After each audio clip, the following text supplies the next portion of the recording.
CPAC took place this weekend in Orlando, Florida, and while there was a lot of talk about a stolen election and cancel culture and a Trump 2024 presidential run, one key topic was little covered: President Biden.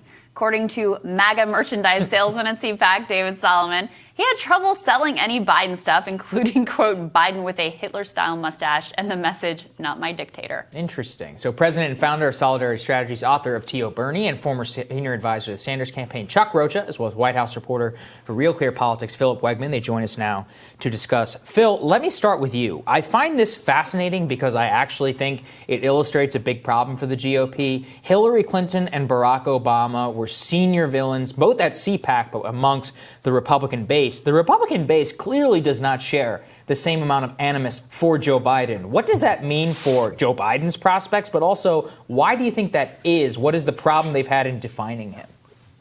Well, Joe Biden is not provocative. He doesn't get the people going. If you think about Biden, he's clearly intentionally much more moderate, much more low key in his presidency in a way that doesn't translate into the sort of deep cynicism that we saw during the Obama years. It's not something that's going to lead to the sort of lock him up chance that we heard for Hillary Clinton. But I think what this reflects, and you're totally right here, what this reflects is that the Republican Party still doesn't know how to deal with Joe Biden on a personal front. Think back to the presidential debates between Trump and Biden. Up until the last minute, you had the Trump campaign saying he's senile, he's incompetent, and then they turned on a dime and they said he's the maestro of debates.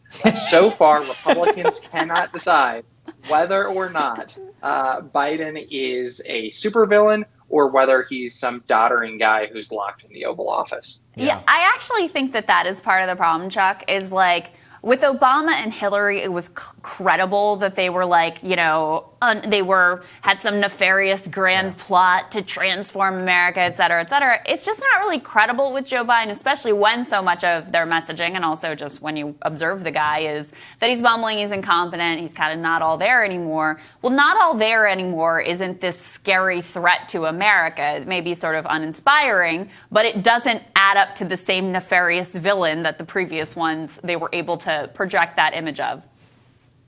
I think you're right. And we only have one election at a time. And before we start thinking about 2024, not saying any of us are here, but we should think about the villains that the Republicans are going to use in 2022. And I think you're going to see a lot of AOC. I still think you're going to see the speaker. I think you're going to see images that, again, arouse all the kind of angst that you have with Republicans. And Joe Biden is just not that person. He never was that person. I'll never forget during the primary when you're running against Joe Biden, and then you get to the general. I'll never forget my fiance turning and look at me and says, this country could use some Sleepy Joe. And that's what they got, and that's what they wanted. They wanted some opposite of Trump. But in the midterms, look, it's going to be much different. They've got to find a foil, and you have to find a villain. We Democrats, we progressives, everybody on that side will still run every Republican as a Donald Trump Republican. I'm already making those mail pieces in special elections today. That will not change. The question will be, who will they use? And I still think it will be the AOC, somebody on the left, or Nancy Pelosi.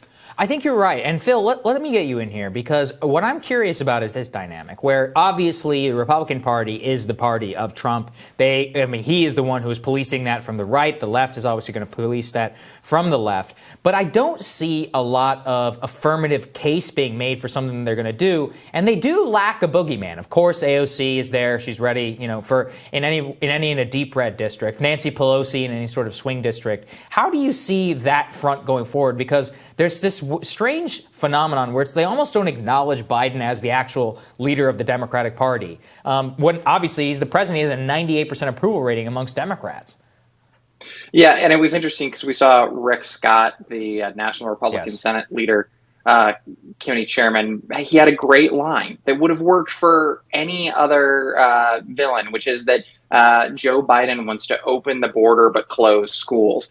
That's a line that normally would take off. I think if you had people more keyed in on policy and what's actually happening instead of these personalities. One thing that I think we do need to guard against, especially in the media, though, is just because Joe Biden doesn't send mean tweets and yell at reporters doesn't mean that big things aren't happening behind the scenes. Of course, I think this is where conservatives have definitely painted themselves into a corner where they focus so much on, the personality.